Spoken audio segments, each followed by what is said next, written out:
Երբևէ փորձել ես Աստծուն նկարագրել մեկ նախադասությամբ։ Նիկիական հանգանակը սկսվում է Արարիչ Աստծո մասին սահմանումով, որն էլ քրիստոնեական հավատքի հիմքն է։ Հավատում ենք մեկ Աստծո, ամենակալ Հորը, երկնքի և երկրի, երևելիների և աներևույթների Արարչին։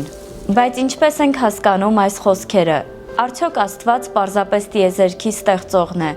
ով արարել ու հեռացել է։ Ոչ, Աստված կենդանի և գործող է։ Նիկիական հանգանակի այս խոսքերը հաստատում են, որ նա հզոր, ամենակարող, արարիչ Աստված է, բայց նաև Հայր է, հաղորդակցվող, առաջնորդող, սիրող և ներող։ Նա Հայր է, ով պահպանում է իր ստեղծագործությունը, հոգ է տանում նրա մասին և ներգրավված է մեր կյանքում։ Մենք Աստծո կամքի արտահայտությունն ենք, ապրում ենք նրա սրտի ցանկության համեմատ, ոչ թե պատահականության արդյունքում։ Հեշտ է պատկերացնել Աստծուն որպես զորավոր արարչի,